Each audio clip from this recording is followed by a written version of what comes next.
something a little different on Landscape Photography World, speaking with Sally Brownbill, consultant who helps creatives find meaningful opportunities. Graduating from RMIT with a photographic degree, Sally Brownbill ventured to the UK, landing a job in British TV production and West End theatre. Returning to Melbourne, she founded The Flash Place and began teaching photography at RMIT. Through her work, she realised her passion for helping creatives find meaningful opportunities, leading her to join Dux Creative Consultancy and later establish Sally Brownbill Consulting. With a lifetime of experience in the creative industry, she's connected with legends and aspiring talents, nurturing careers and building an extensive network across Australia. In 2013, she founded the Brownbill Effect as a natural progression from her consulting work. Her greatest thrill comes from helping others, a driving force behind her dedication. By guest lecturing and working with students, she stays up to date with the industry and offers support to fellow creatives, ensuring they never feel alone on their journey. We discuss how Sally moved from photography to consulting, some horror stories from her photography career, along with lots more. I hope you enjoy the show. G'day, Sally. Welcome to Landscape Photography World. How are you going? Yeah, really well, thanks, Grant. Nice to see you. Yeah, good to see you too. Love your T-shirt. Sorry? I love your T-shirt. Yeah, everyone's a photographer until we go to manual. Yeah, thank you. That's it. I've bought that for me a few years ago and I'm lucky it still fits. But anyway, thanks for taking the time to talk to me today. Tell people who don't know who Sally Brownbill is, who you are and what you do. Okay, sure. I think it's always good to know the background of why somebody ends up doing what they do. So I actually started life out as a commercial advertising photographer. Mm-hmm. So I trained at RMIT a long time ago, worked in industry, did a lot of travel photography initially for a bus touring company. Mm-hmm. I decided I really needed to learn about the business of being a photographer. So I became an assistant to a really amazing man. Mm-hmm. And he taught me so much about life, about photography, about the business of photography. And I spent a lot of time with him. And at the end of a couple of years, he said to me, I think to go and see the world and then come back and start shooting. And so I took his advice and went off, and he meant 6 months, but I ended up staying away for years and years and years. And I worked in film and television and West End theatre in London predominantly. And I travelled the world, and I came back many years later. And at the end of that journey, I came back and I started shooting again, but I realised my photography was not about shooting other people's ideas.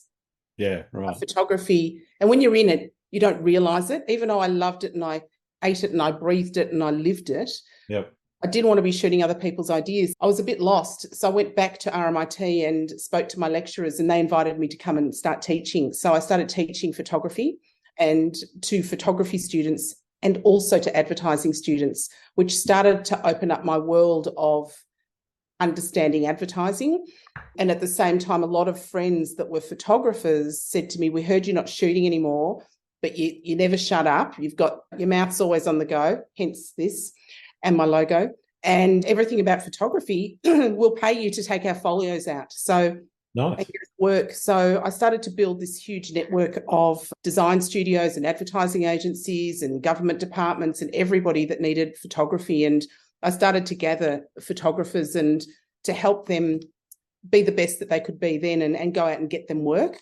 I taught a couple of days a week, and that went for a few years, which was wonderful. And then it's moved into me moving in with another company that did what I was doing, but they were doing it for art directors, creative directors and illustrators and writers and graphic designers. Is this longer than you thought? Yeah. Go. And so then I started to learn about the world of who employs photographers. So I was dealing with designers and art directors and getting into their headset. And that was interesting because then I could then go back to photographers and say, I think we're doing it all wrong. We're showing the folios. That they're not interested in seeing the jobs. They're interested in seeing what makes you tick. So after a number of years and having a family, I started my own business when photographers started coming in and saying to me, can you help me do folios? So back in 2002, the first folio I designed of a friend of mine, I knew he was a beautiful photographer, but his folio was just all over the shop. And it was a really interesting time in Australia at that time because a lot of companies were going abroad.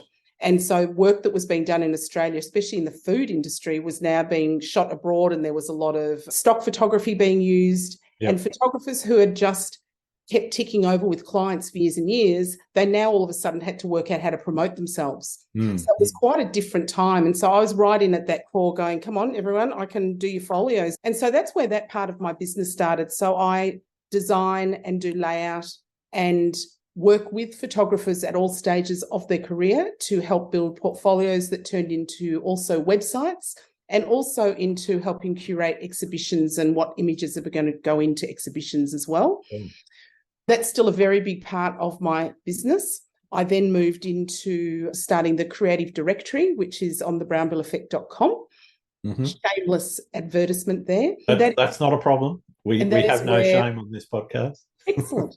And that is where creatives at all stages of their career can have a listing on there. It's only $250 for the year, and it is another avenue for them to market themselves. So it's not just photographers, there's cinematographers and writers and designers and printers and bookbinders and all sorts of people and galleries that people just want another avenue and a new network.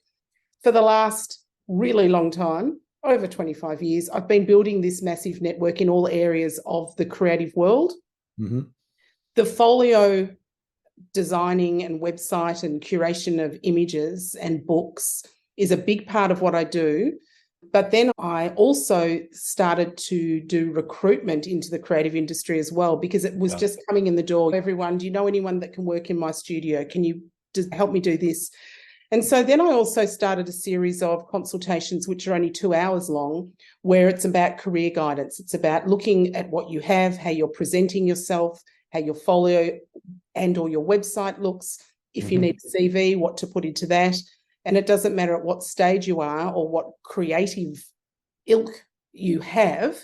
It's about inspiring and motivating people and making them feel the best that they can be and making them feel confident that what they've got, they can actually go to market and show. Because a lot of people, it's great, and we're talking specifically about photography today.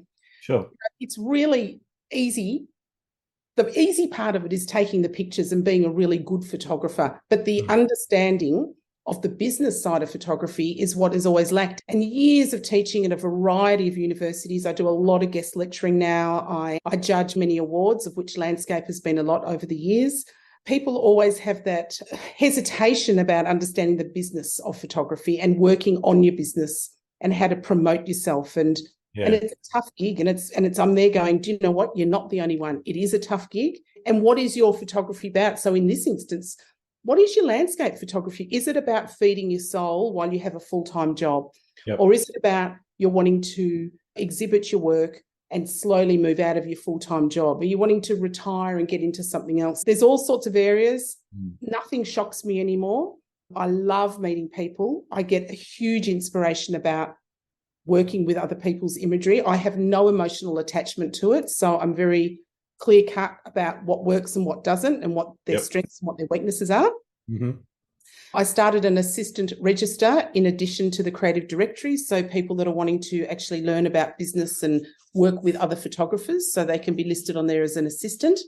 And then I do the consultations. I do full-time recruitment in the creative industry as well, and I've got a big freelance register. And just because I wasn't busy enough and I just love what I do, we talked earlier on about you starting this podcast to keep you together in COVID. I wrote a book. So Fantastic. The book is How to Develop Your Career as a Photographer. And it's not how to take a picture, but it's about, and we can talk about this a bit later, it all came about with a very dear friend of mine, Rick Wallace, who passed away in COVID. He was my mentor and I assisted him. And before we went into lockdown, he said, what are you going to do if you go into lockdown? And I said, I'm going to write a bloody book. I love writing. I love talking. I've got lots to say. I love inspiring people. And he said to me, if you write a book, you've got to dedicate it to me because I taught you everything you know. So the opening page is a dedication to Rick. Fantastic.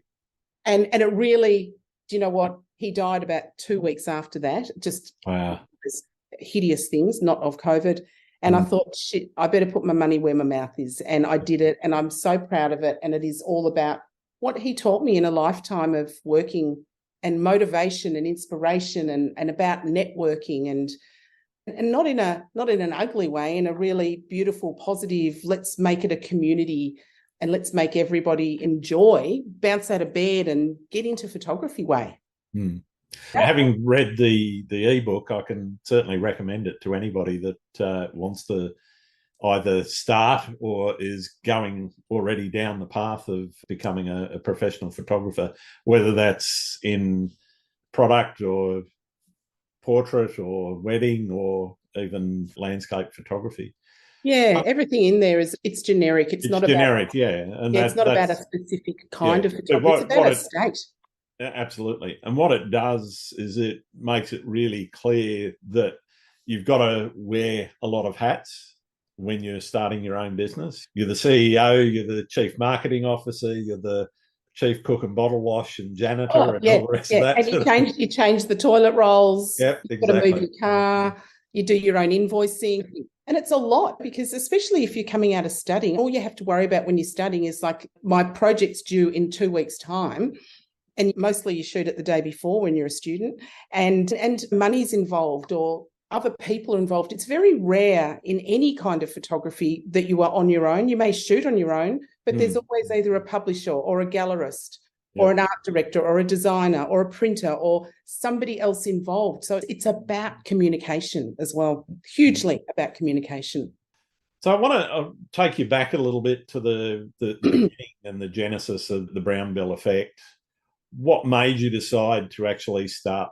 What was the point where you said, I can do this, I'm going to actually kick it off and do it? Because a lot of people say, I'd like to own my own business and so forth, and they talk about it sometimes more than they should, but very few people actually make that leap.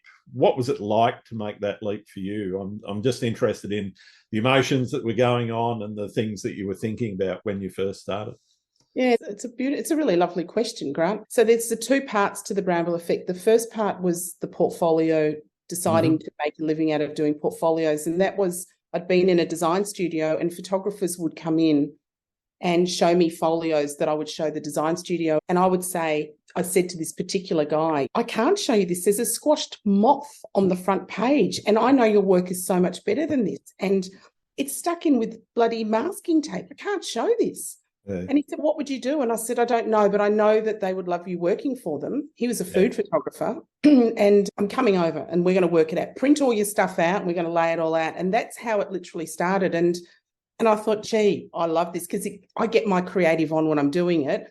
He got an enormous amount out of the experience. And then he told somebody whose folio I then did, and then they told somebody else, and it just grew. And I stayed in the design studio until it got to a point where there wasn't enough days in the week and I was a young mum. And I said to my husband, I think if I hit the accelerator, this is just going to explode. Are we in a financial position for me to do that? Or do I need this constant working in the design studio and teaching element? And we bought a house, we had a young family, and he just said, no, I reckon we can do it. It might be tight for a few years. And so that was my catalyst. And I knew that I was an incredibly good organizer because my job in the design studio had been to manage time management and organize and show folios and things. Sure. So I knew that I was really disciplined. I knew that I knew my subject really well. I went and got advice from our accountant. I set myself up. I spoke to a designer about a logo, which he came up with the mouth, which you'll see on my logo originally, because he just, again, it never shuts up. And I always wear red lipstick. And I thought, I work from home. We have a mezzanine upstairs. So I worked from home. So I was really growing up about it. I was really sensible. I didn't put on lots of staff. I just went out and I allowed word of mouth to run it. After a year or so, I got a website. I was still at university teaching, and I then started doing some guest lectures at other universities. So my network started to know what I was doing, and it started to build. And then the idea of moving. So that was a really important part to the Brownbill Effect, was having the confidence that I knew what I was doing and that I had a network that I had built back in the mid-90s whilst I was being an agent for photographers, which was a completely different area. And I really loved people, and I thought this is going to be it. And so whilst I then was out showing folios to designers and art directors and pulling jobs in and saying we need a stylist here and a makeup artist and we need studios, doing all of that, a couple of people from the creative industry and photographers, interestingly, creative industry and photographers, they said, you should start some sort of a listing or something where people can go. And so they came to me with this idea, and I said to my husband, what do you reckon? And we spoke to another friend that was pretty good in business. And how would we set this up? And I knew a great web designer, and I loved my graphic designer, and we all got together and we built the first creative directory. And then in addition to that, the assistant register came on.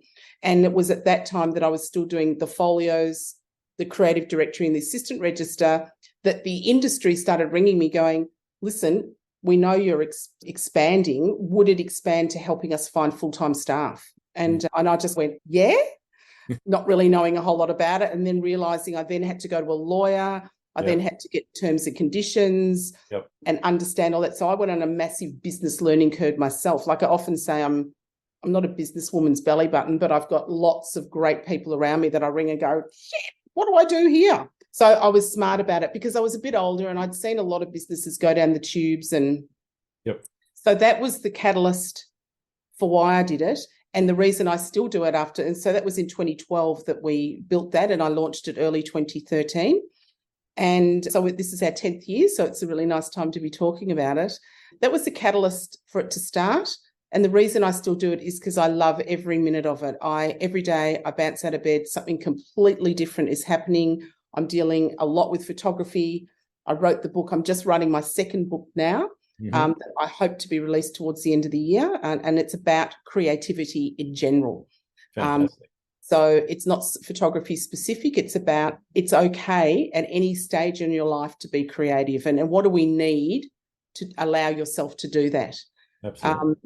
And I'm having that illustrated. And so it's about challenges. It's about the challenge of change. It's about life is here to be lived. And I think many people that I deal with have gone into other careers because they were really smart at school. So they're teachers and parents said, you've got to do law or you've got to do medicine or you can't be a photographer. Whereas my parents were always so, wow, your photos are beautiful. Are you going to do photography? And I went, God, maybe. And I just loved the support and encouragement that I had. So I feel it my duty to support and encourage anybody in their creative pursuits, whether they decide they want to write a book or become an art director or move across from photography into this. So I just love people, and I love making people the best that they can be. And I'm fortunate to be surrounded by so many great people myself, and asking people to be involved in projects. And it's great. God, we could all be accountants, right? We could all be sitting in a desk. And as you pointed out earlier, it doesn't matter what stage in your life you are, you can be creative, whether you're a 5-year-old with a crayon in their hand all the way up until you're a 95-year-old with a crayon in their hand. Do you know what? My dad is nearly 94 and he changed careers, went back to university at 50, and at 60 he went into a whole new career. And he's only recently just slowed right down. Wow. I know where I get it from, right? Fair enough. So what motivates you creatively? Other people motivate me creatively. I get really inspired by working with other people, even if they're not great at what they do. My creative really gets on when I can go, oh, there's not a lot going on here. How can I help them be creative? That's really, really important for me. I have a place down at the beach, or we have a place down at the Great Ocean Road, and that inspires me. I just go for lots of really long walks in any weather, and I feel it's my place of just utter peace and just clear-headedness. I think that's important. I love movies. Movies are huge, and I'm a huge reader. I read a lot, and I don't necessarily read highbrow books. I'll read, give me a good rom-com, give me anything. I just enjoy visual stimulation, and I love listening to music as well. My husband plays the guitar and it's really good, but mostly it's other people, and working so much in universities with students too, because the older you get, the younger the people that work with me now are, because they know so much that I don't know. So I'm the first person to go, God, that's a new word. I haven't heard that. Or what does that mean? Or what do you mean Facebook's changed? What do I got to do now? Or what's going on? Somebody sent me this. How do I download this? So that's a great thing. Young people really inspire me, or they go, hey, can I show you a shortcut on the computer? And I go, yes. But so it's not all about me telling people how to do things. It's a lot about me learning from others around me. And I think that's really inspiring. Yeah. And my dog, who you're about to see, she's trying to jump on my lap. So that's why I'm doing it. That's okay. We're dog friendly here. It's all right. Off you go. What's the most common problem that a client would come to you with? A photographer? Yeah. Yeah, there's many. But I guess the most common one would be that they're a bit lost in their journey in photography. That they're just not sure. Like, it could be that they don't know how to go from where they are now to get. I worked with a guy yesterday and he's got an okay career, but he wants to go to that next level. And how do you do it? Yeah. Or I have somebody I worked with a couple of weeks ago had just so many images for their website that they just couldn't. They'd narrowed it down from 400 to 250, but we really only wanted 50. And they had such emotion. They have such emotional attachment to their work. Like one guy I remember many years ago, I was looking at his work and I said, let's go. And he goes, no, that stays in because that's the day I fell in love with my wife. She was the model and it was the best day of my life. And I said, and it looks terrible in your folio, so take it out and put it in a frame and stick it next to your bed. Because nobody else is going to care. Yeah. Because we don't actually care because it looks like it was shot in 1975. Yeah, right. And so it's the cold hard truth, but I do it in a nice, positive way. But people they're actually, the man I was working with yesterday, he was actually, he was just sitting there like this. And I kept saying, are you okay? And he goes, I'm here for this. Keep going. So I will never say to anybody who works, terrible, leave. I will say, wow, even if it's only the cover that's good or something, I'll just always find something positive and say, so how we could probably do this. And so they would be the two major things. The other thing is I think people have, it's very hard to be very critical of your own work. Yep. And so somebody might have done a shoot where there's 15 great shots and we really only want 3 or 4 in a folio because we don't want to be bored and think that's the only thing. And they just can't pick between them. So that's a popular one that people will come and work with me on. But mostly it's about, I'm not sure where to from here. What is the market like at the moment? How do I present myself now? Like I haven't had to show folios for, they might say, for years because I've had regular clients. Now they've gone. Do I have a printed one? Do I have an online one? Do I do a website? So there's all sorts of things right down to, I don't know if this is for me anymore. Do you think it's a viable career? Yeah. Can I get a full-time job in photography? How do I also love retouching in photography. A lot of people will come to me with 2 skill sets, like designer and photographer or retoucher and photographer, and how do I best present myself? And so you've got to be very careful about that. Yeah, and your resume for each, if you're applying for a job, for example, or when you're putting a portfolio forward, they're going to be very different because people in those industries are going to be looking for very different things. Yeah, and how to tailor yourself. And the other thing is, and this is not just photography, a lot of people come to me because they have so many different skills and they don't know how to talk about it. So they feel like they're a jack of all trades, master of none.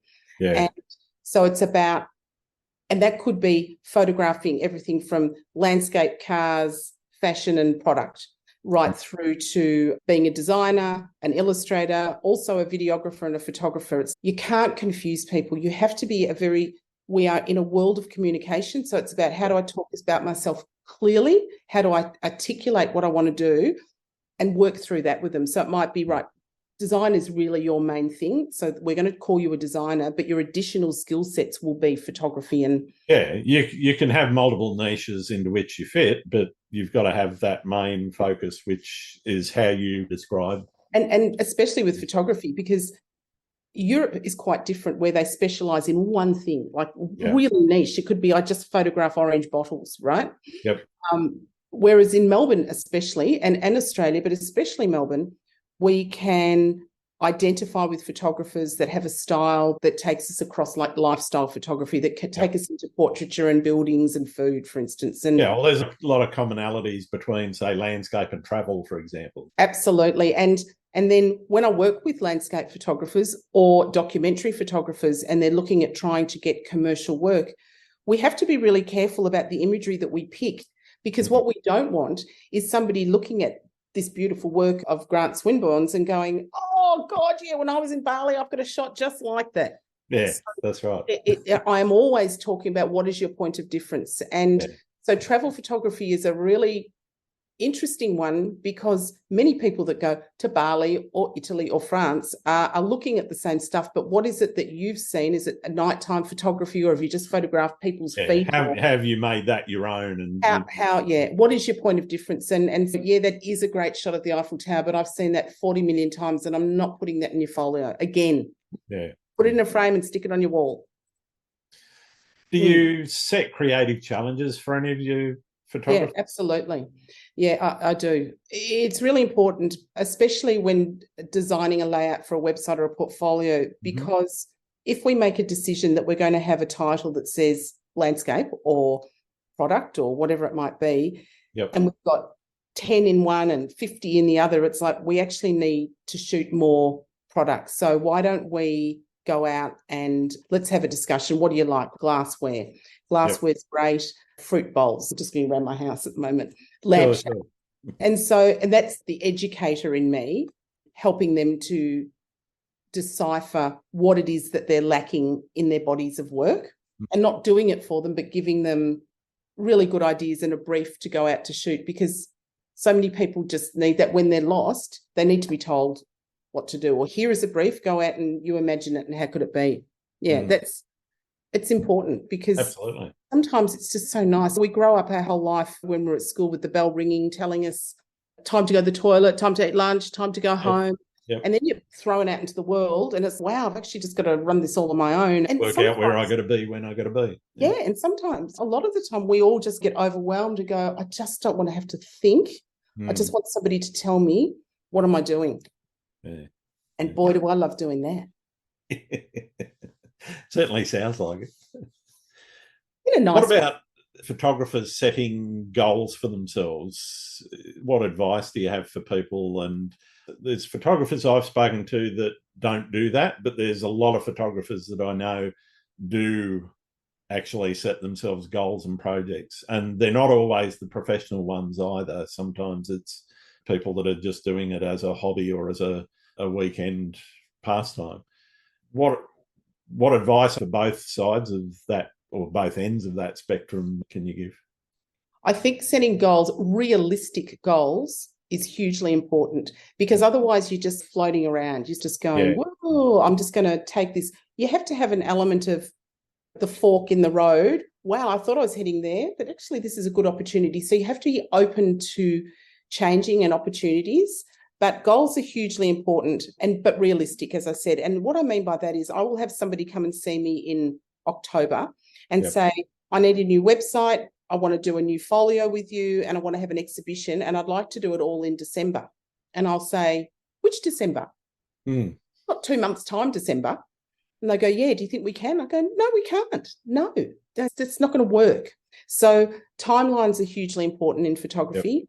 So on the both spectrums, if you've currently got a full-time job and this is your hobby on the weekend, your photography is actually about feeding your soul. So you don't want it to be a stressful thing. You want it to be a realistic achievement. You also don't want to ruin your family or your partnerships or your job. You want it to be an enjoyable thing. So allow yourself enough time and go, right, I've got 3 months to shoot, and I'm going to shoot every Saturday morning and every second all day Sunday, and I'm going to take my kids with me on that day, or my partner, or whatever it might be, or I'm going out on my own. Let everybody in your world know what you're doing. And then say by the end of 3 months, I'm then going to collate my imagery. I'm then going to find somewhere to exhibit it, or a book, whatever. So you have a plan and a timeline. My new book now, we did a timeline last week. And you work backwards. Like, I'd like to have an exhibition then, and you work backwards, because it's about having with photography, it's important to have a goal, because there's no right or wrong and there's no end to it. and you are always improving. So you do this exhibition first, and then you go, Yep. that was fantastic. I can't wait for my next exhibition in 2 years. And then you see what you've improved on, or you're going to go down a different rabbit hole. And Absolutely. Yeah. so that's what's really important. And with a commercial at the other end of the spectrum, having goals is really important, because if you are a commercial photographer, you are running to other people's deadlines, and people are changing on you all the time, and there's weather dependent, and I couldn't do it. Brief can change, all sorts of things. Like us today, we had a time set, and then it all went to hell in a handbag, and then we had to reschedule, and we went, okay, and now here we are. You've got to be fluid within what you're doing. You can get cheesed off and you can do all those sort of things, but that's the nature of running your own business. There's ebbs and flows. There is feast and famine. If I could come up with any more analogies, I would. So a realistic goal of, right, I am busy shooting architecture the whole time, but my goal of photographing the ocean at different times of the day is my goal. And my goal is to shoot 3 new images a month. Yep. And I can easily do it on the way home from work. I'm going to do it at sunsets. I'm going to do dawns. And get your calendar. Your best friend is a great big calendar on your wall. And you let your family know, again, saying, where's dad? Where's mum? What are they doing? They're shooting. And then once you start doing it, then you realistically go, this is looking fantastic. Who am I going to invite? Where am I going to have it? Am I going to have it at the local yacht club, or am I going to a restaurant down at the seaside? Yep. And so all of those goals, but you're not putting pressure on yourself to do it all at once, or find a place that you've got to lock into on the 1st of July and you haven't shot anything. Yeah. Once you get your first exhibition out of the way, I'm referring to an exhibition, for instance, Sure. You can travel with that. You can use that exhibition in lots of places and enter awards. You can do all sorts of things. But goals are hugely important, because otherwise you become one of those, I'm going to do it. And you asked me about my business, what inspired me to do it. This was many questions ago. And one of the things that's happened to me a number of times over the years. So many people have said to me, oh, I had that idea. Yeah. That was my idea. I was going to do that. Have that. And I said, but you didn't. Yeah. And I did. Because I'm just like, it's about having a conviction. If you say you're going to do something, do it. Like Make a commitment, whether it's to somebody else or to yourself. Yeah.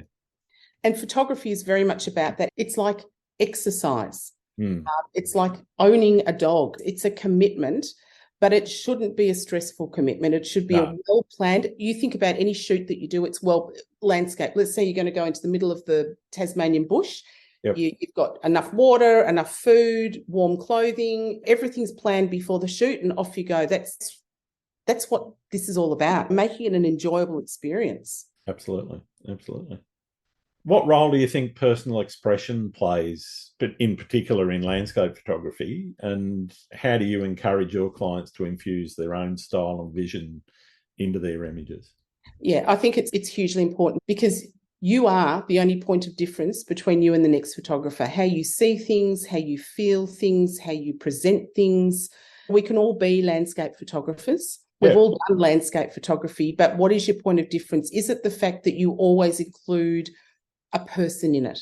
Is it the fact that you always shoot looking up, or all your images are horizontal? Or is it the fact that you only shoot at a certain time of day? Having a point of difference is crucial to create a style and for other people to be interested in what it is that you do. So if I'm a buyer of art, or if I'm a purchaser of a photographer to shoot for Destination Victoria or something like that, I can look at lots of different photographers, but the one I'm going to pick is the one that has that personal expression in it, that has a point of difference, because there's no point in me changing from the person I'm currently using if I'm just going to get the same sort of work.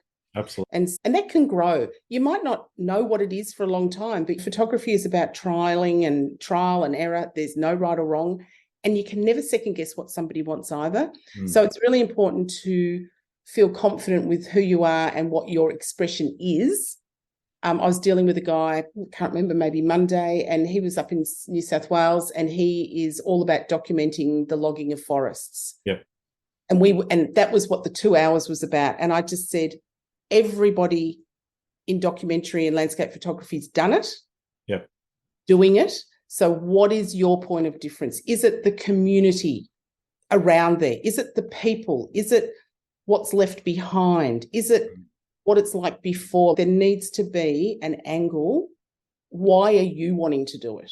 Yeah. Yeah. Not looking at, wow, that's fantastic, I'm going to go up and shoot it. That's great. But I feel really empowered to do this because I want to tell the story of the people whose lives it's affecting, or whatever it might be. Hugely important is the answer to that. Oh, fantastic. Thank you.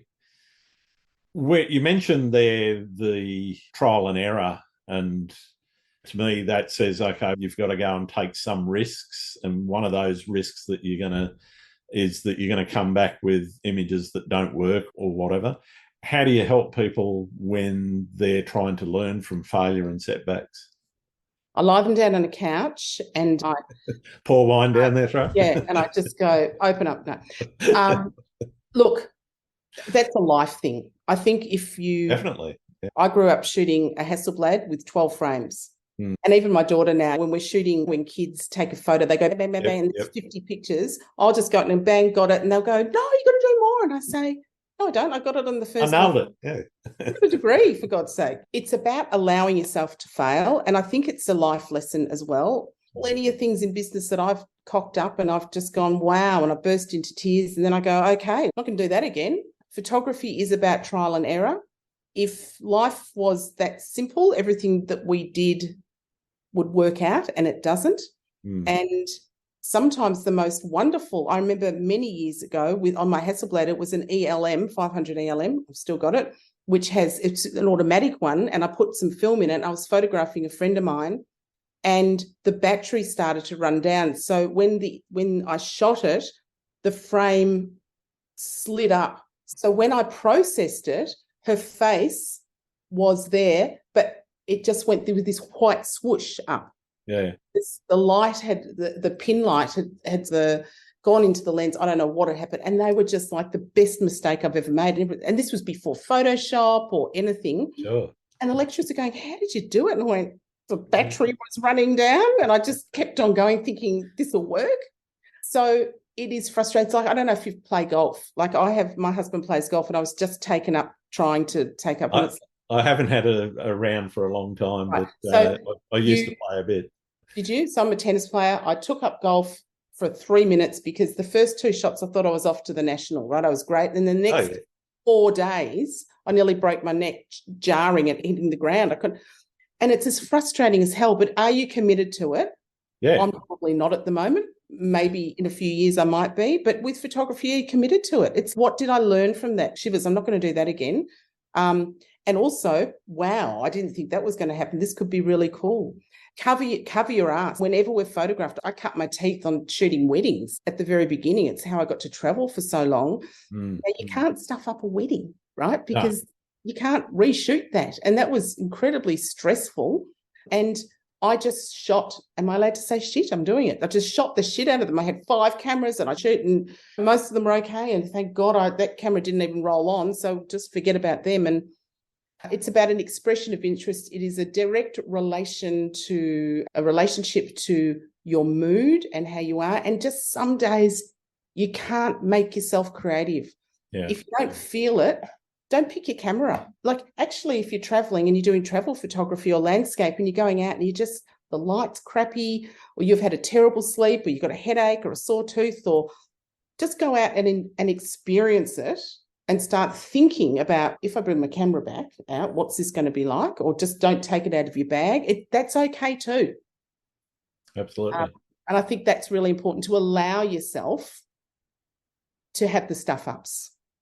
Totally. I think one of the most important lessons I learned in photography was I've killed a few cameras, and usually it's because I've put myself in the wrong place at the wrong time, where the weather and whatever isn't quite right. And that experience of literally total failure of the camera, lucky enough to maybe salvage 1 or 2 images that I might have taken before the thing died, dealing with the disappointment of that. Yeah, I'm angry at myself for being in the wrong spot at the wrong time. Yeah, I'm angry at myself for not finishing the shoot and getting what I wanted out of it. But it's about then saying, okay, I'll just go back there at the right time, check the tides, make sure I don't stand in that spot, and do it again. And it's about building that resilience and the ability to look at the failures and go, okay, that was a failure, forget about it. Absolutely. And do you know what we are as photographers? We're actually problem solvers. Totally. And so you get somewhere, and in a commercial sense, I remember doing a shoot once of a very important person, and I had to photograph her at a house, and I got there and my Manfrotto tripod just broke. But it was really like I had to have a tripod. And I just thought, what am I going to do? Like, this woman was like so important. She was giving me 30 seconds of her time, but she had a coffee table with all these books, and I just put all the books and I stuck the camera on top of it. You have to you got to go with the flow a little bit. Yeah, you got to roll with the punches. You got to roll with the punches. And you ask people, if you're shooting portraits or weddings in people's houses, if you got a lot of natural light, they go, yeah, there's heaps of natural light. It's heaps of PowerPoints, and you get there, no PowerPoints. Yeah, it's a cave. All the windows are shaded. There's natural light in the morning. I'm there in the afternoon, and you're just there going, recce's are really good. Again, being prepared, but just dealing with it, and also being able to talk about it if money's involved or clients are involved, and just explaining, look, this isn't working today. Yeah. It's not a great thing, but hopefully all of your preparation's done beforehand. Not going to work at a wedding, as you said, but for other shoots, you can sometimes angle your way out of it. You do have to, life can be disappointing. There's all sorts of things that happen, and everyone deals with it really differently, but it's okay. It's okay to stuff up. You mentioned earlier on, quite a few questions ago, about how you've used some of your uni students to teach you new things. How do you stay up to date with new ideas and techniques in photography? I listen a lot. Like, I talk a lot, but I listen a lot and I read a lot. But mostly it's through being involved in universities. So I'm involved with all sorts of universities across Australia, and not just photography, but in design and advertising and marketing. I talk to the lecturers. I listen to what the students are doing. I have an intern that works with me each year. So I pick an honours design student intern each year, and they work from January to December, and we work on all sorts of projects and listening to current trends. When TikTok came out, oh my God, I ignored it for a long time. And then she said to me, go on, it'd be really fun. Are you funny? You can do TikTok, and we want to appeal to people like me. And so I started a TikTok account. But really, did I actually do that? I can promise you I'm never doing that. Yeah, I wouldn't do it if it wasn't my audience. So understanding who your audience is, but also enjoying it. It's a bit of fun. So I have absolutely. A writer that works with me, and we come up with all these fun ideas, and we do silly things and campaigns, but it's all relative. And I think you're as old as you feel, or you're as young as you feel. I don't feel any different to when I was 21. I think it's not all good, let me tell you. But yeah, I listen a lot. I'm really open to, I go to a lot of exhibitions and book launches. I talk to lots of different people. In my newsletter that everybody can subscribe to, it's a free newsletter that you can subscribe through thebrownbilleffect.com. I have a conversation every month with somebody, that I really admire in the industry, and it could be from the video industry, photography. I've worked with some amazing world famous photographers out of America who are doing some really cool stuff, that have worked for the New York Times and the Washington Post, that have been into Afghanistan, that have run amazing exhibitions. So all of them are on there. You can have a look at that in my conversations on the website. There's a plethora of extraordinary people that I get to meet, and they inspire me and teach me new stuff. Excellent. I never stop. You never stop learning. I never stop learning. Yeah. Anyone that's stopped learning, I think, has stopped living. I'm even learning pottery at the moment because... Oh, wonderful. I'm on a spinning wheel. Do you know why? I just wanted the phone away from me. I didn't want to be looking at there, and I just wanted to get... Yeah. I'm really enjoying it. It's 3 hours a week, and it's just like... Awesome. Yeah. I'm never going to be a famous potter, but I'm going to be able to have something to put olives in soon, so that's good. Excellent. You mentioned the creative register as being an important part of the business. How does that register work? And I guess, what's the most important thing you're looking for when connecting creatives? It's the creative directory and the assistant register. Okay, apologies. The most important thing with connecting creatives is about personality. I'm a matchmaker. Yep. That's really what I'm doing, whether I'm putting somebody into a full-time role or a freelance role, or you ring me and say, I need an assistant and a producer on this job. I want to work with a gallery. It's about making sure that I understand who the individuals are and what their personality traits are, because that's huge. It's all about getting on with people. And we don't want two people that are going to butt heads, or two really shy people. Or do we want two really shy people because there's a third person that's not? So personality, obviously skill set's hugely important, but not as important as personality when I'm matching people. The skill set's also about, if we're putting two people together, we don't want them to have the same skill set. I want this person to be able to do this and this person to be able to do that. They've got to be complementary and bring together different aspects, So that's really important. And same with the assistant register. People will ring me, and one guy rang me and he goes, Sal, I've got a job. It's in Tassie. We're camping. I snore. We're going to be up at dawn. I just need somebody that's tough that can handle it. And it's you have to be a guy because I'm a guy and we're sharing a tent. Really practical stuff like that. And I just think, okay, we can't have any people that don't like camping or that don't like getting up early. So it's about matching the skill sets at that given time on what that project might be. One of the pieces of advice I've read on your website is about whether or not a photographer should work for free as a photographer. Should they give their work away? And I know it can be sometimes a bit of a hot topic. You see a lot of people, I know quite a few people complaining about on various social media about people that are losing work to people that are doing it for nothing or at such a low ball price that they can't compete. What's your advice on that? My advice is that you never, ever shoot anything for free if other people are being paid on the same project. So if you came to me and said, look, Sally, I'm doing a love project for the Heart Foundation because my father died of heart disease. It's a really special project. I'd love an assistant to work and a stylist or a model or whatever it might be. None of us are getting paid. It's on a weekend. Do you know anyone that would feel comfortable to do that? That is okay to do that. But if everyone else is being paid on the shoot and somebody, or it's an agency or a company and the art director's being paid and the company and everybody else is being paid, and they go, we're going to give this photographer a chance because they're starting out but we don't have any budget to pay you, forget it. It's not appropriate. You're giving your skill and your time. So how I look at jobs is I look at every single job uniquely and differently. And just because that job I worked for Grant for free because it was for the Heart Foundation, and the next job he rings me and he says, look, now I'm saving animals and would you do another job for free? You make that decision. You don't want to be Grant's go-to photographer that always does everything the free guy. So what I would encourage this photographer to do would say, Grant, I'd love to do this. Yep, the heart thing is really great. It'd be great if you flicked me a real job at some point too. You have to feel confident about your conversation. You do need to feel confident about what your value and your worth is. But you don't give away your IP. Definitely. I actually have a very good friend who does some photography. I'm not going to say what genre because it might actually pin who it is. But the organisation he's been working with for quite some years has, I think, been taking him for a ride because he hasn't been paid for any of it. And it's not the sort of organisation like a Heart Foundation or a Cancer Care Foundation or whatever. It's actually a business. And I've just given him similar advice. Just you really need to have that conversation with them about the value of your work and your time.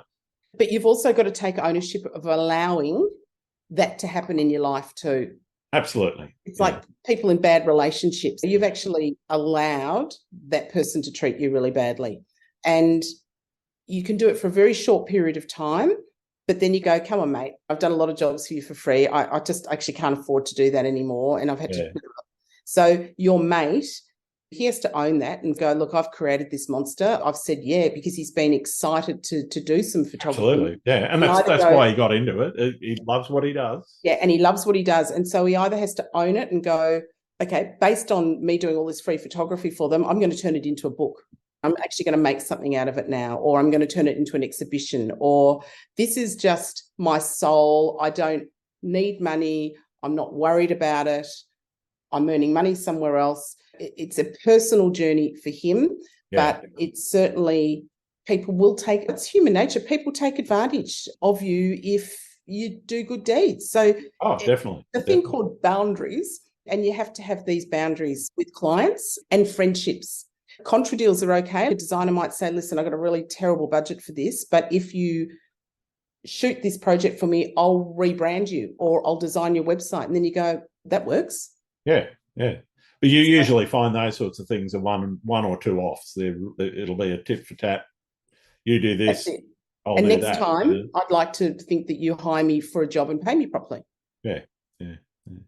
I guess it just stresses the importance of communication. Absolutely, it does. And having people around you, like my business manager and a lawyer that I have, I ring them often and just go, what do I do in this scenario? How do I deal with it? Just so you've got your ducks in a row, you know what the answer should be. You have the confidence to know that you're not going back in. Even things like companies saying, like my payment terms, if you consult with me, you pay me on the day. Yep. If I'm putting somebody in a company or an agency, it's 7 days. And sometimes they come back and go, sorry, our terms are 45.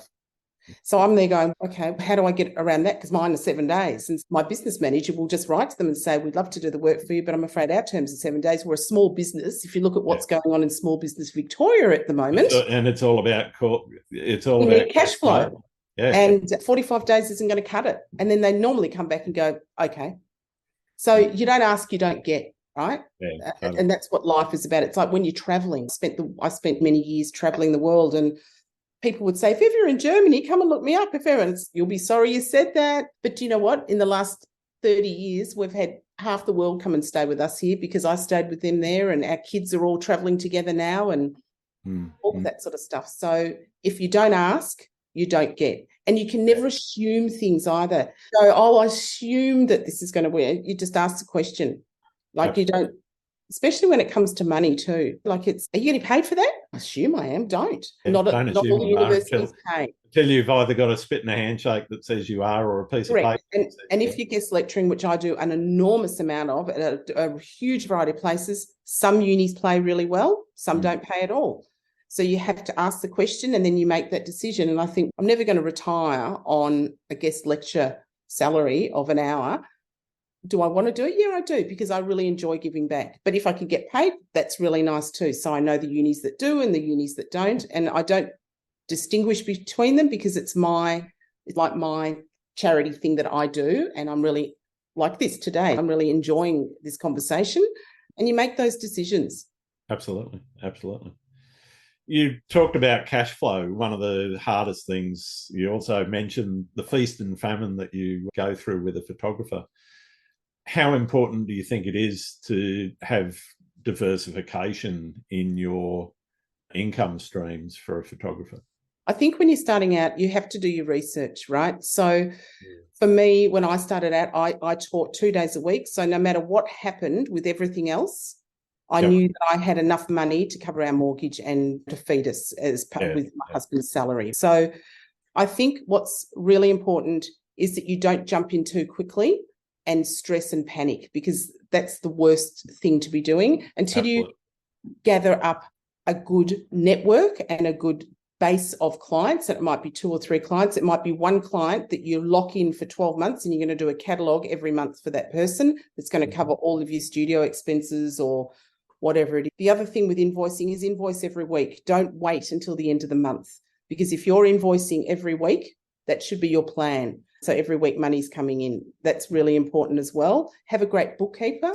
I know all of these things cost money, but they cost you money if you don't have them as well. And if you're no good at doing books, or if you get confused, have a great system. You don't want the tax man knocking on the door saying, where's my money? Yeah. So Xero is really a fantastic program for creatives, and it's easy. And I'm out, I photograph a receipt and I email it and off it goes in there and I chuck it away and it's great, that's done. So be smart about it. And I've forgotten the question. I went off on a tangent. Diversity in income streams. Oh, yeah. So don't jump into it unless you've got something. You might have a partner or a parent or a kid that can support you for a period of time. Yep. But, yeah, it's about building a network and feeling confident. And it's also, even when you're at your busiest, you've still got to be promoting yourself. So If you start following the Brownbill brownbilleffect.com on Instagram or Facebook, Sally Brownbill on LinkedIn, you'll see that I'm promoting myself all the time. Even when I'm as busy as a crazy mouse on a wheel, there's always promotion so that I'm always busy. Because the big thing that especially photographers do is they get really busy and then it goes really quiet around December, January, and everybody's really quiet, and everybody really panics, then everybody's out looking for work. And people go, gosh, you're about the 15th photographer that I've spoken to today. Yeah. It's quiet out there. Whereas if you were just constantly hammering away, and we can do that now, especially with social media, we can pre-post, email, we can drop in, we can do all sorts of things. Mm-hmm. One of the most difficult conversations that comes up is that around how you price your work. And that's both if you're doing pricing work for where you're actually going to go and do either a workshop or you're going to do a shoot for somebody, but also if you're going to print your own, try and sell your own prints, or even a book. How do you talk to your clients about how they actually structure their pricing? It's again, unfortunately, photography is one of those things which is, how long's a piece of string? I know. That's why it's a challenging conversation sometimes. It is. I've had advertising agencies in Melbourne book a Sydney photographer and be happy to pay $4,000 for them. And it's fallen through, and they'll ring me and go, shit, we need somebody down here in Melbourne. And I'll find them someone, and then I'll say, okay, so you were paying Grant $4,000, so this one's $4,000. I'm not paying $4,000 for a Melbourne photographer. What do you mean? Probably a better photographer than the Sydney photographer. They're more expensive up in Sydney, but they're not in Melbourne, but they're not better. Yeah. So there's a real different places have different markets. Absolutely. Yes, money is always a tough thing to talk about, but you do your research, you understand the value of who you are, how long you've been shooting. If it's exhibition pieces that you're looking at selling, go to a lot of exhibitions, have a look at the sizes, look at the sort of stuff that they're doing. It's about research. It's really easy to research these days. The first question, as I said to you in a previous question, an answer that I said was, look at if it's a job, you look at every single job individually. The first question that I will always ask when a job comes in is, do you have a budget for this? It's really important to ask that, because if they do, they've got to tell you. So they might go, look, for photography, we've got $5,000, or photography, we've actually got about 1,800. And I'll go, right. So you want us to drive for a day, spend 2 days up there and drive back for 1,800? It's not going to happen. Yeah. So my job then to problem solve, or a photographer's job to problem solve. But what we could do is, we don't have to drive to the snowy mountains. We can actually do it in the Dandenong Ranges because they've got the same trees. It's an hour away. Yeah. So problem solving to fit in with the budget is really important, but you don't agree to do a job like that for 1,800 when you're going to be away from home for 3 days. Yeah, yeah.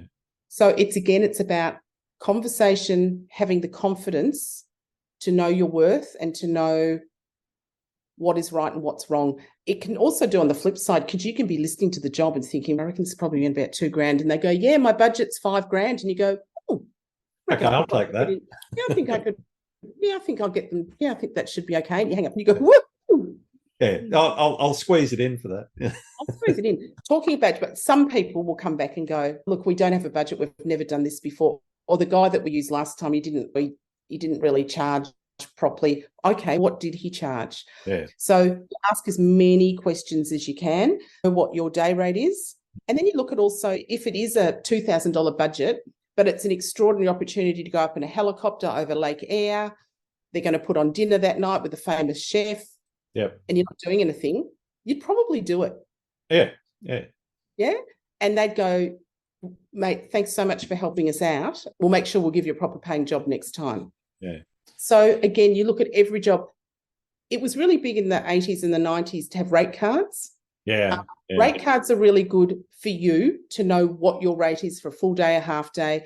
But every single know the value of your own time. Yeah. Correct. And what your studio hire is and how much your assistant's going to cost, etc. But every single job, as I have said 1,000 times, you must look at individually. And then you make that call. Are you really quiet?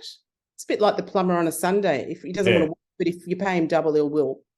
Yeah, if you ring him up on a Sunday night, you're going to get gouged. So Exactly. So you make a decision at the time, wow, this is going to be great for my folio. This is a huge experience. I've always wanted to meet Jamie Oliver and eat his food. Yes, I'm coming, or if they say, look, we really don't know, and you go, okay, what I'll do is I'll have a look at it, and you come back and you say, I suspect this is going to take 3 days. It's going to have 2 nights away. My day rate's this. You put it at the bottom, you add it all up, and then you say, here is my quote. I'd love to go through it with you. And if we need to adjust anything, we can have that conversation. So you just put it out there, and they'll come back and they'll go, listen, it's come over a bit too much. And you go, okay, let's have a work. And they might say, you don't have to hire a car. You can drive with me. And you go, let's pull it down $2,000. And so again, it's about communication and it's about conversation, because at the end of the day, they've picked you because they want to work with you, not just because of your photography, but who you are as a person. Yeah, that's right. You want to try and make this work. The shitty thing that happens sometimes is you do get invited to quote on a lot of jobs as that second or third quote. We really want Grant to do it, but we've just actually for the client. And if you find that you are being rung on a fairly regular occasion to be that second or third quote and you never get it, it's just, you just want to leave that party and just say, look, totally. So happy, but I can't quote. Yeah. What about when you're working with smaller businesses where they're obviously going to be working on very tight budgets and they're not likely to be in that $3,000, $4,000, $5,000 range? And that's when you have your different rates. So you go, so back when I was shooting, I had a rate for design studios and a rate for advertising agencies. Yeah, right. And advertising agencies back then used to pay a lot more than design studios did. So again, it's about talking to them about budget. If you're dealing with small companies, you're really dealing with the person that owns the company. So it's most likely, yeah. Don't be frightened about it. They should not expect you to do it for free. They want to know what the worth is. But yeah, you're not going to charge them in most cases what you would charge a multinational company or a big advertising or design studio. Absolutely. You've got to look at the scale of the company before you absolutely you do. And also, not so much just that one job. It might be, like I said before, it might be a company that needs something shot every single month, or it might be shooting all their social media for the whole year, and it might add up to $20,000 over the whole year, which is school fees or something. I don't know. So look at it. I cannot stress more highly. Look at things individually. Find out what budgets are, how big companies are. It's like people say, oh, it's a not-for-profit. Look, I'm sorry, that's great, but people don't work for free for not-for-profits, and often they have good budgets. That's right. Yeah. Because they might do a suite of photography in a year that's going to last them. What I want to ask about now is whether or not I want to ask, do you actually go out and take photos yourself now? There's this little thing that I've got called a phone, and I shoot a lot on my iPhone. Hope none of the universities are listening. No, I do. I'm shooting constantly. I'm still asked to do portraits, and I don't shoot commercially for anybody, but I will do a portrait because I love shooting people. That was my thing, and architecture. But look, I think the best thing, I've got the best phone, the best camera on it. I'm about to go on a really nice holiday overseas, and I'm not taking a camera, and it's a bit like, whoa. So yeah, I do shoot. I'm a very visual person. I'm always, my shooting it's a bit quirky, and I see things really differently. And yeah, I think it's really important that I do that. It's something that I love doing. I don't have really probably the confidence to go out with a huge big camera anymore. I've still got my Hasselblad, and a couple of years ago I did a whole series of family portraits, which were of our family and my husband's family, and they're everywhere at their homes, and that's really beautiful, and I enjoyed doing it. But I would never. I shot my last wedding probably about 15 years ago. Right. My daughter was the flower girl, and they asked me to shoot the wedding, and I loved it. I was really stressed leading up to it. I was flown over to England to photograph a friend's wedding as well, probably about the same time. And when I came back, I just went, it's just not worth it. I don't do it often enough to feel confident as I used to. And so I put my wedding shoes down at that point. Yeah, but yeah, I do shoot. I don't necessarily need to shoot with a big camera. My daughter's got a really beautiful camera. She's doing advertising at the moment. She's nearly finished, and I'll pick that up sometimes and have a bit of fun with it. What's your most memorable experience in your photography career? Not so much the business after photography, or? Gosh, I've got quite a lot. There was a time when I was a student, I was just about to graduate, and one of my best friends, who is now a TV director, she came from Broken Hill. And I went up there with her to photograph. She was doing a whole fashion series out in Silverton, and I went up with her to work out what I was going to photograph. And two really exciting things happened, because I was doing a lot of portraiture and architecture. And her dad was friends with Pro Hart, and her dad owned the local barber. And he said, Sal, do you want to go and photograph the brushman of the bush? And I went, are you kidding me? So I was introduced to Pro Hart and Jack Absalom and all of those guys that were out of Broken Hill at that time. This is in the late 80s. And I spent days photographing all of them. That was a pretty extraordinary time. And after I left Pro Hart, he had one of his Bibles, which he was quite famous for, and he painted it for me and wrote Sally on it and gave it to me, which I've got framed. Very cool. That was down at the beach. And that was extraordinary. And on that same trip, a mate of her brother's or somebody worked in the iron ore mines, and they said, do you girls want to come down into the mines? And we just went, yeah. So we jumped into this lorry. So you go down in a shaft. I don't know if you've ever been in one. It's sort of all the light from all the different levels, black, like that. And we get down there, we get into the back of this truck, and we're just like right in the centre of the earth. And we're driving down, and we've got white boiler suits on, and everyone else is in grey. And I said, why are we wearing white? And they said, so they don't swear in front of you because you're women, right? How fantastic is that? Like 1984 or something. And we get there, and they've got these literally like long cords that you pull, and the light goes on up the next place where you drive, and you pull it. And we drove past, and he pulled it, and we're in pitch darkness. And they were mucking around, and they was going, God, girls, there's no light here. I don't know what we're going to do. Is anyone who brought the lights on? And I'm just having my first panic attack, just going, what do we do? Because it is dark, isn't it?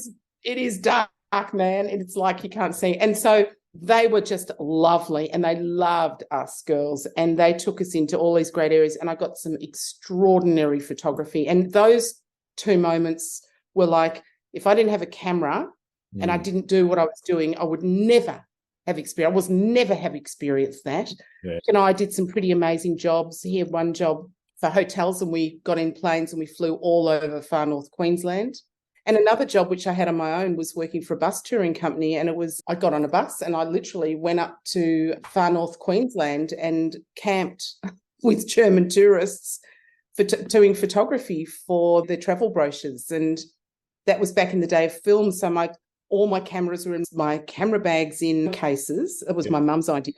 And all of the film I had to keep in lead-contained bags that didn't get dust. And and some of those people I'm still in touch with. And so there's so many extraordinary experiences when you've got a camera in your hand, and going behind at St Paul's Cathedral, was it St Paul's, going behind the organ, into the organ pipes to photograph that for I can't even remember what it was for. That was when I was an assistant.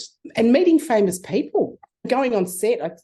Rick got me to do some TV stills sometimes, and you just get to meet extraordinary people that do extraordinary things. And I don't think I would have ever done half of this, just hundreds of them, that I wouldn't have done without a camera in my hand. Yeah, fantastic.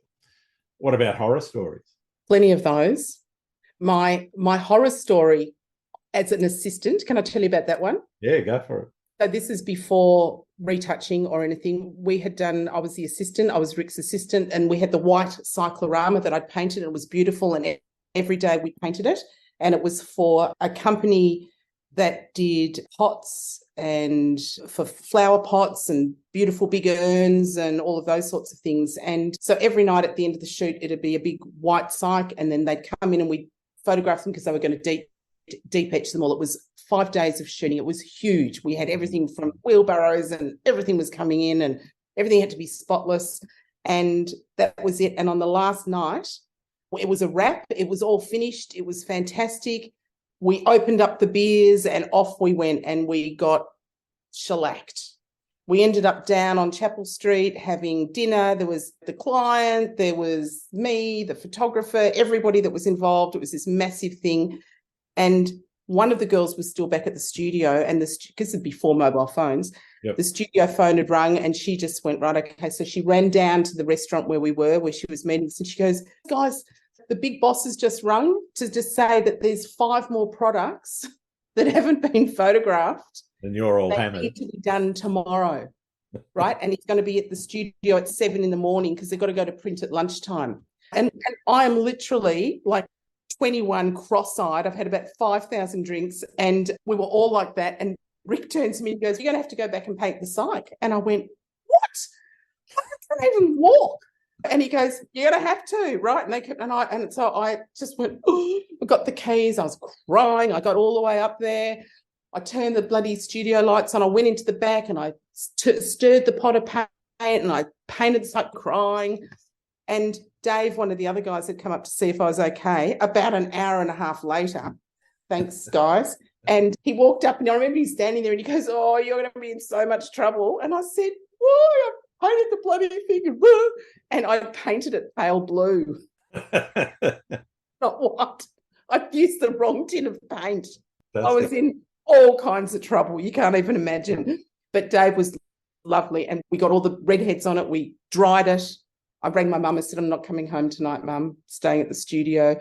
We then painted it white, dried it, and it was all ready. And nobody knew any difference in the morning except for me with my bug eyes in the morning and just thinking, this is time I have to go travelling.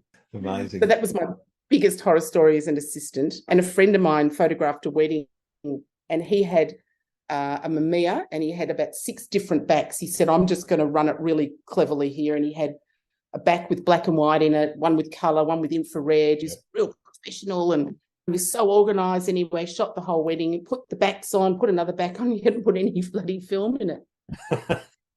None of them had film. So there's some horror stories, but do you know what? You just get on with it, don't you? Have a bit of a cry and just go, "Wow, okay, that wasn't good." I ask every photographer this question. What do you see as the biggest challenge facing photographers right now? That everybody's a photographer. Oh, I think you've got a T-shirt that said that. The biggest challenge, there are so many challenges, but one of the biggest challenges is that everybody is a photographer now. And I was a photographer. We were, not me necessarily, but photographers were revered for their skills in the darkroom and how they printed things and the way they understood how light fell and what lenses that they would use. And we were specialists. We were like brain surgeons because people go, "Wow, that's amazing what you can do." Yeah, the technical aspects went way beyond just the... Yeah, we didn't have to be educators because we were the people that knew what to do. Yeah.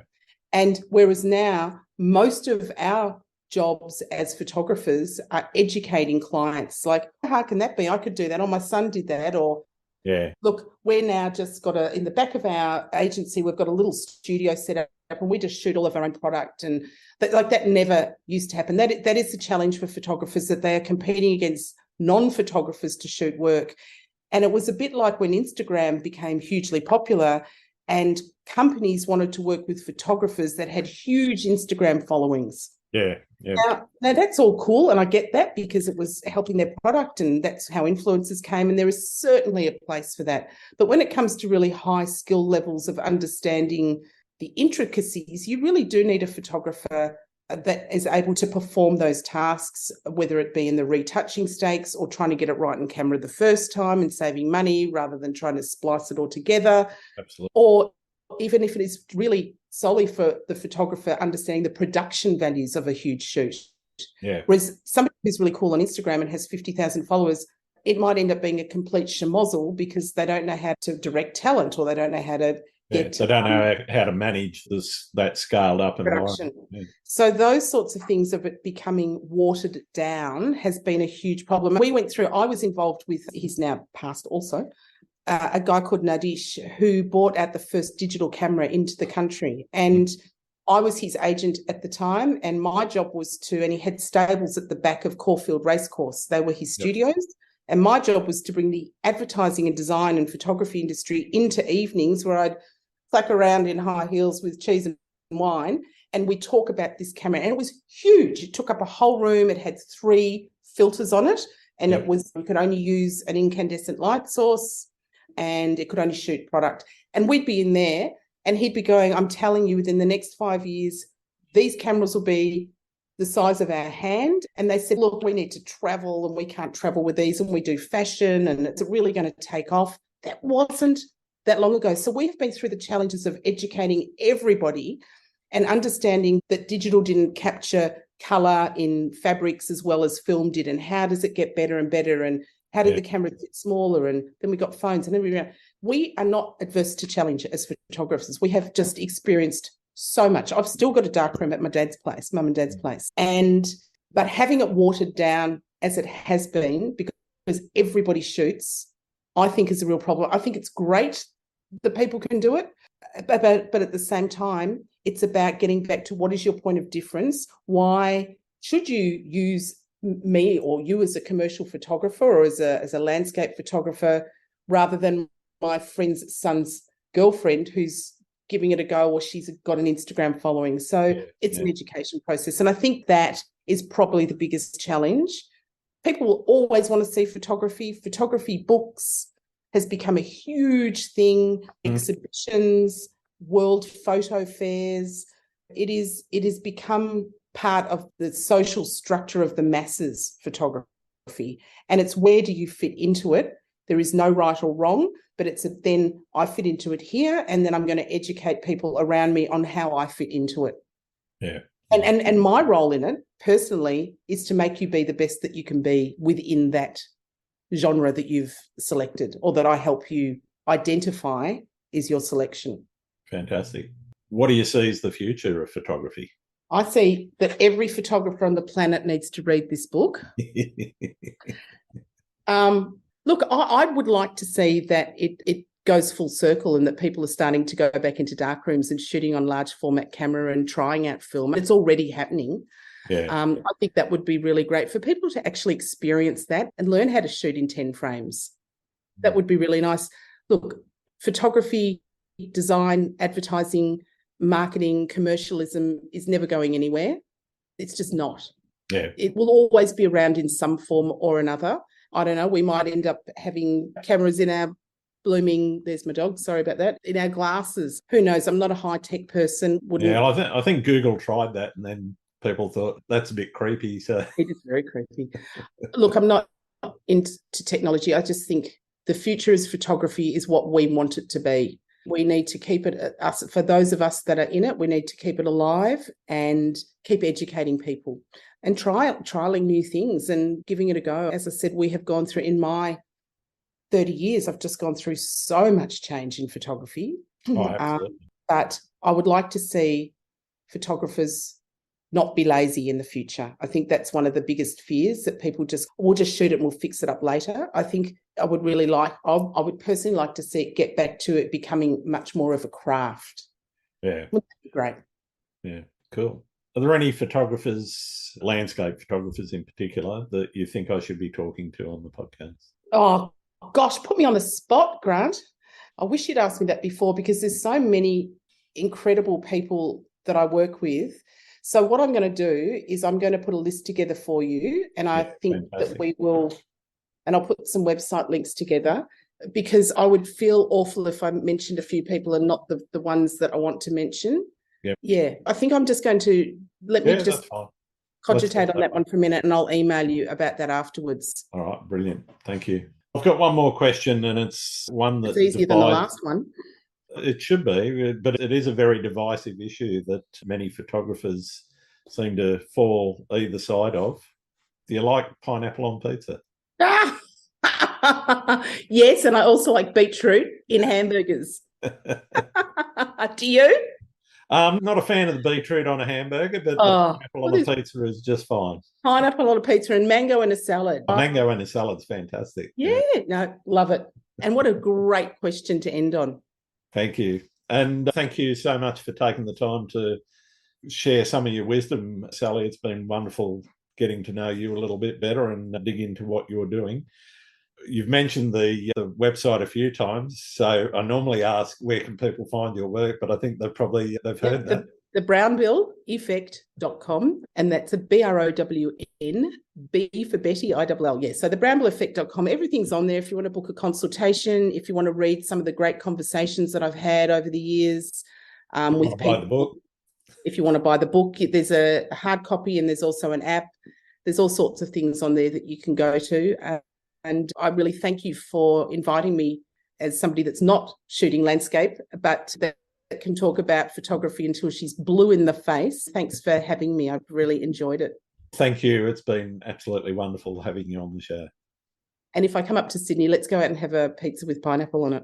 Sounds fantastic. Or a burger with beetroot. You can have beetroot. I'll pass. All right. Thanks very much, Sally. My pleasure. Thank you. Thanks again for listening to Landscape Photography World. I hope you enjoy the show and keep listening, because I'll be joined by some great guests in upcoming episodes.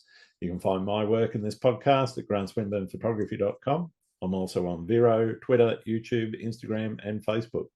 If you're interested in buying prints or photography gear or doing a photo workshop with me, these are on sale on my website. I'm Grant Swinburne. I hope to see you out shooting soon.